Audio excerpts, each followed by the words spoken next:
Hello বন্ধুরা, আজকে আমরা ক্লাস 7 এর অঙ্কের দ্বিতীয় অধ্যায় অনুপাতের কষে দেখি 2.1 এর অঙ্কগুলোকে সমাধান করব। ঠিক আছে, তো সবার প্রথমে আমরা জেনে নেব যে অনুপাত কি, তাই না? আমরা অনুপাতের অঙ্ক করতেছি, এবার যদি আমরা জানি না যে অনুপাত কি তাহলে কি করে হবে? তাই আমরা ওই অনুপাতের অঙ্কগুলোকে করার আগে আমরা ছোট্ট করে জেনে নেব যে অনুপাত কি, অনুপাত কি জিনিস, অনুপাত খায় নাকি মাথায় দেয়। ঠিক আছে, এটা সম্পর্কে আমরা প্রথমে জেনে নিই। তাহলে চলো শুরু করি বন্ধুরা। তাহলে দেখো, কষে দেখি, আমরা সবার প্রথমে জানি অনুপাত কি। অনুপাত কি, ঠিক আছে? তাহলে দেখো, অনুপাত কাকে বলে? অনুপাত হলো সমজাতীয় দুটি রাশির মধ্যে গাণিতিক তুলনা, অর্থাৎ ভাগের মাধ্যমে দুটি সমজাতীয় রাশির মধ্যে তুলনা করাকে অনুপাত বলে। এবার তোমরা এটা লিখে ফেলো যে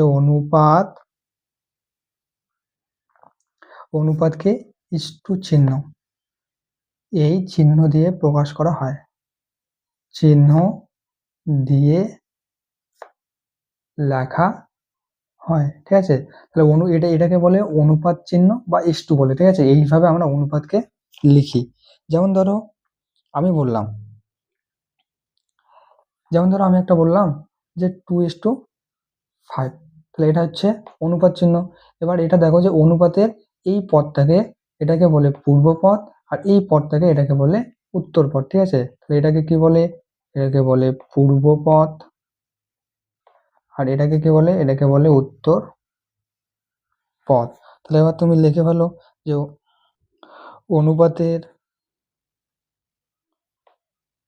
অনুপাতের প্রথম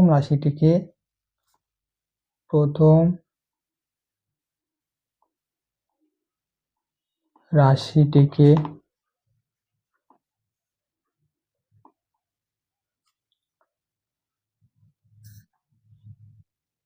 পূর্বপদ ও দ্বিতীয় রাশিটিকে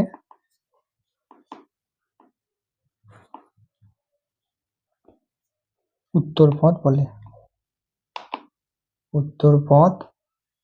বলে। ঠিক আছে, এবার দেখো, অনুপাত হচ্ছে শুধুমাত্র একই জাতীয় রাশির মধ্যে হয়ে থাকে। ঠিক আছে, অনুপাত হচ্ছে একই ধরনের পরিমাপ। যেমন ধরো আমি বললাম যে কেজি, 1 কেজি চাল, আর হচ্ছে 1 কেজি চাল, আমি বললাম 2 কেজি চাল। তাহলে এবার এখানে দেখো, কেজিটা কি আছে? কেজিটা একই আছে। তাহলে এই যে পরিমাপটাই সমান থাকতে হবে, তবেই আমরা অনুপাত করতে পারবো। যদি তুমি বলো যে 1 কেজি চাল, আর হচ্ছে তুমি বললে যে 2 গ্রাম চাল, তাহলে দেখো, এটা হচ্ছে কেজি, এটা হচ্ছে গ্রাম। তাহলে এই দুটার মধ্যে কিন্তু অনুপাত হবে না। ঠিক আছে, যেমন ধরো আমি টাকা বললাম, তুমি বললে 2 টাকা, আর বললে 1 কেজি চাল। এবার যদি 2 টাকা আর 1 কেজি চালের মধ্যে অনুপাত করো, তাহলে কি হবে? হবে না, কারণ দেখো, এটা হচ্ছে টাকায় আছে, এটা হচ্ছে কেজিতে আছে। তাহলে এই দুটোর মধ্যে আমরা অনুপাত করতে পারবো না। অর্থাৎ আমাদেরকে অনুপাত করতে হলে এই দুটোই সেম থাকতে হবে, মানে রাশি দুটো সেম থাকতে হবে। মানে এটা যদি টাকা হয় তাহলে এটাও টাকা হতে হবে, এটা যদি কেজি হয় তাহলে এটাকেও কেজি হতে হবে। তবেই আমরা দুটো রাশির মধ্যে অনুপাত করতে পারবো, নইলে পারবো না। আর এবার দেখো, 2:5, এই অনুপাতকে আমরা কিভাবে লিখতে পারি? 2/5 এইভাবে লিখতে পারি। ঠিক আছে, এইভাবে লিখতে পারি। এবার দেখো, 2:5 অনুপাতকে আমরা এইভাবে কেন লিখতে পারি? কারণ অনুপাত মানে কি বললাম? অনুপাত মানে আমি ভাগ বললাম, যে অনুপাত মানে হচ্ছে ভাগ। তাহলে 2 ভাগ 5 মানে কত? আমরা কিভাবে লিখতে পারি? 2/5। আমরা এইভাবে লিখতে পারি কি পারি না? পারি। তাই হচ্ছে 2:5 বা 2:5কে অনুপাতকে আমরা 2/5 এইভাবে লিখতে পারি, কারণ অনুপাত মানে হচ্ছে ভাগ, তাই অনুপাতকে আমরা এইভাবে লিখতে পারি। ঠিক আছে, তাহলে এবার চলো, এবার হচ্ছে আমরা অঙ্কটা করে নিই প্রথমে। এবার দেখো, কষে দেখি 2.1 1 নম্বর অঙ্কটি কি বলছে? 1 নম্বর অঙ্কটি বলছে যে 1 কিগ্রা চালের দাম 40 টাকা ও 1 কিগ্রা ডালের দাম 100 টাকা। চাল ও ডালের দামের অনুপাত কত, হিসাব করি। তাহলে চলো আমরা এখানে লিখে ফেলি। এখন আমাদেরকে বলছে চালের দাম আর হচ্ছে ডালের দাম, এই দুটোর অনুপাত আমাদেরকে বার করতে বলছে। ঠিক আছে, তাহলে চলো আমরা এটাকে করে ফেলি। তো চলো লিখে ফেলো তোমরা যে 1 কিগ্রা চালের দাম সঙ্গে সঙ্গে কত বলছে? 40 টাকা বলছে, তাই না? আর কি বলছে? 1 কিগ্রা ডালের দাম কত বলছে? 100 টাকা। এবার আমাকে বলছে যে চাল ও ডালের অনুপাত কত? তাহলে এবার যে চাল আর ও ডালের যে দাম আছে, ডালের দামের আমাকে অনুপাত বার করতে বলছে। তাহলে আমরা লিখে ফেলি। সুতরাং চাল ও ডালের দামের অনুপাত সমান সমান কত? প্রথমে হচ্ছে চালের দাম ইস্টু হচ্ছে ডালের দাম। এবার তোমরা এটা দেখবে কিন্তু অঙ্ক করার সময় যে দুটোই মানে টাকাতে আছে কিনা, তাই না? নইলে কিন্তু অনুপাত করতে পারবো না। দেখো এখানে কি লেখা আছে? এটা হচ্ছে টাকা, এটা হচ্ছে টাকা, দুটোই টাকাতে আছে, তার মানে আমরা এটাকে অনুপাত করতে পারবো। এটা তোমরা অঙ্ক করার সময় একবার দেখে নেবে। তাহলে এবার তোমরা প্রথমে লিখে ফেলো চালের দাম কত। চালের দাম বলছে 40 টাকা, তাহলে আমি 40 টাকা লিখে ফেলি ইস্টু। এবার কিগ্রা ডালের দাম কত বলছে? ডালের দাম বলছে 100 টাকা, তাই না? তাহলে এবার এটাকে অনুপাত করো। এবার দেখো অনুপাত কিভাবে তুমি করবে। এবার এটাকে তোকে ছোট করতে হবে, তাই না? এবার এটাকে তুমি ছোট কিভাবে করবে এটা দেখো। দেখো আমি এটা মানে কি বলছিলাম, 40:100 মানে আমি কি বলছিলাম? আমি এটাকে বলছিলাম যে এটাকে আমরা ভাগ হিসেবে লিখতে পারি, 40/100। আমি এটাকে এইভাবে লিখতে পারি না? তাহলে এবার দেখো এখানে একটা শূন্য, এখানে একটা শূন্য, কাটতে পারি আমি, কাটতে পারি। তাহলে এবার আমার কাছে কত থাকলো? 4/10, তাই না? এবার দেখো এটাকে আমি 2 দিয়ে যদি কাটাকাটি করি, এটাকে যদি আমি করি তাহলে কত হয়? 2 দুগুণ 4, এটা কত হয়? 5 দুগুণ 10। তাহলে এবার যদি আমি 2 দিয়ে কেটে দিই তাহলে কি থাকছে? 2:5, 2/5 থাকতেছে। আর 2/5 কে আমরা কিছু করতে পারবো? পারবো না। তাহলে এবার এটাই হচ্ছে আমাদের উত্তর। তাহলে এখানে কাটাকাটি করলে উপরে 440, এখানে কত পেলাম? এখানে পেলাম 2:5। এই যে এখানে আমরা সমান সমান কত পাইলাম? 2/5 পেলাম। তাহলে এটাকে আমি লিখতে পারি 2:5, তাই না? এটা কিন্তু তোমরা এক্সামে করবে না, ঠিক আছে? যদি করো তাহলে এটা রাফে করবে, ঠিক আছে? রাফ এটা। তাহলে এই যে এটা হচ্ছে তোমাদের উত্তর 2:5। তাহলে এটা হয়ে গেল তোমাদের উত্তর 2:5। তো এটাকে আর কাটাকাটি করা যাবে না। এবার দেখো আমি না তোমাদের একটা কোশ্চেন দিচ্ছি, প্রশ্ন। এবার দেখি তোমরা এটা কে এটাকে উত্তর দিতে পারো 5 সেকেন্ডের মধ্যে, ঠিক আছে? 5 সেকেন্ডের মধ্যে উত্তর দিতে হবে। সেটা হচ্ছে 10 + 10 + 10 + 10 - 10 সমান সমান কত? এটা তোমরা আমাকে ফটাফট কমেন্ট করে বলো 5 সেকেন্ডের মধ্যে, যে দেখি কে করতে পারো, কে সবচেয়ে বেশি বুদ্ধিমান।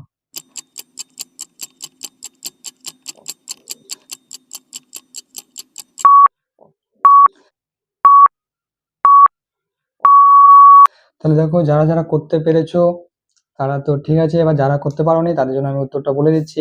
10 10 10 10, 4টা 10কে যদি আমি যোগ করি তাহলে আমি কত পাবো? 40।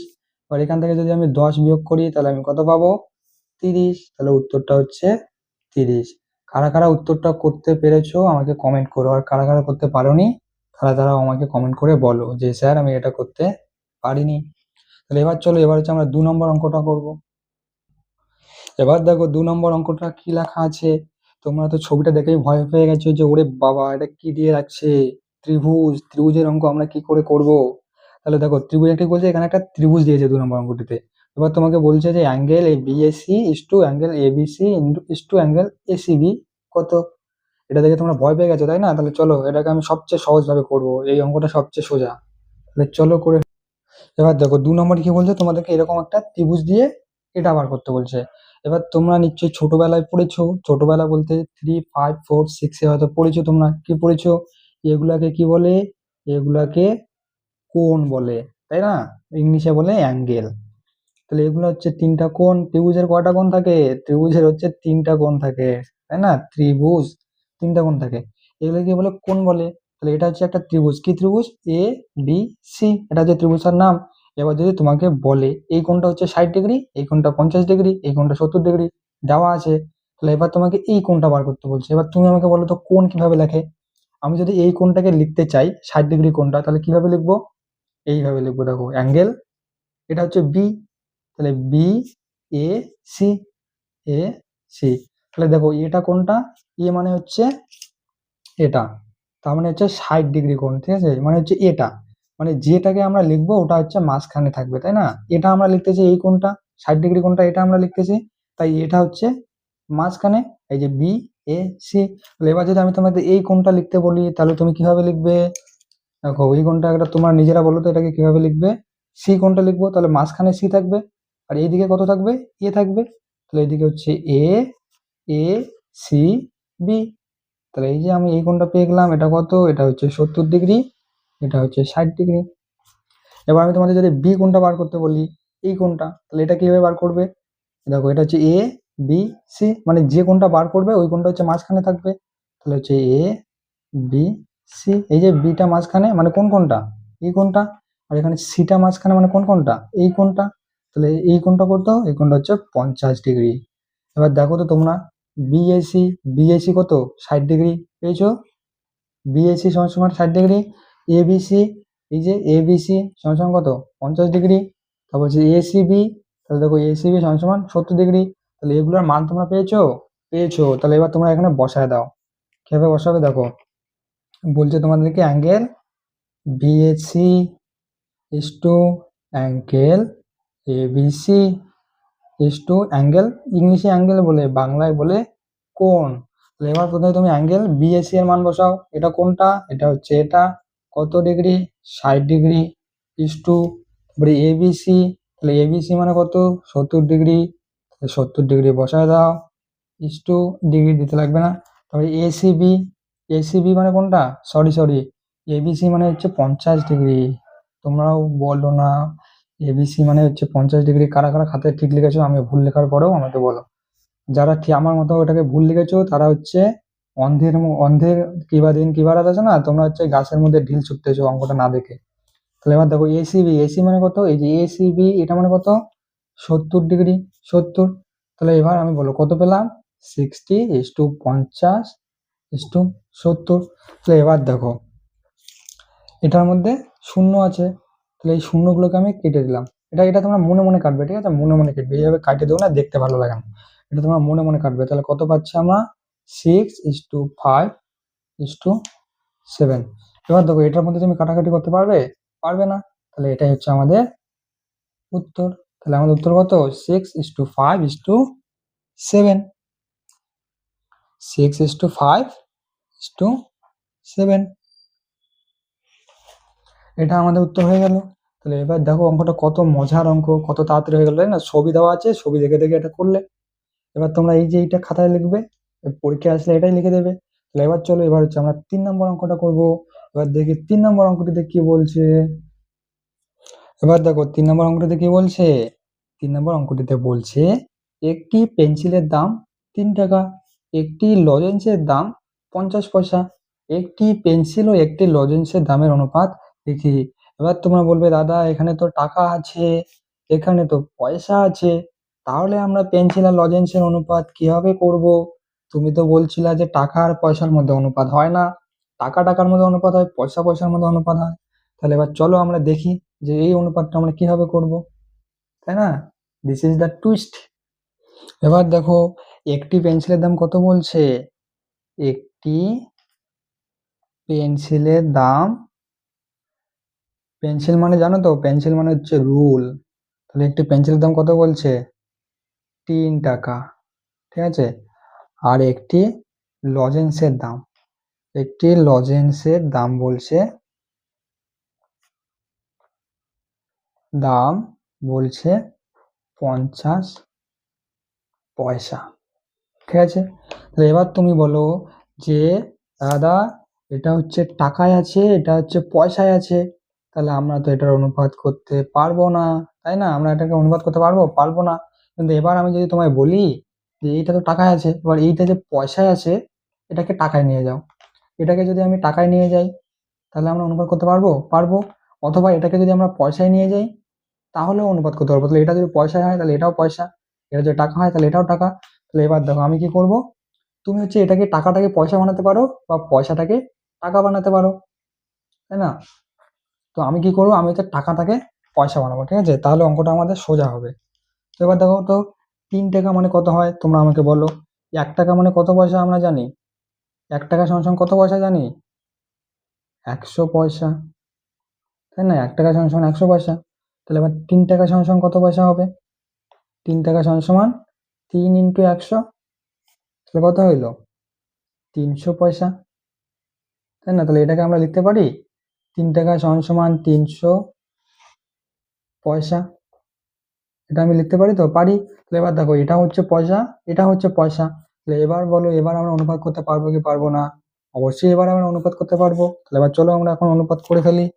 সুতরাং একটি পেন্সিল ও একটি লজেন্সের দামের অনুপাত সমান কত? পেন্সিলের দাম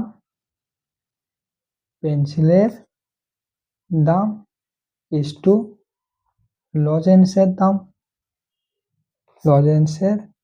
দাম। তো এবার তুমি বলো পেন্সিলের দাম কত? একটি পেন্সিলের দাম হচ্ছে 300 পয়সা, কারণ আমরা পয়সাই লিখবো। তাহলে এটা হচ্ছে 300 পয়সা ইস টু লজেন্সের দাম কত? লজেন্সের দাম হচ্ছে 50 পয়সা। তাহলে লিখে ফেলো 50 পয়সা।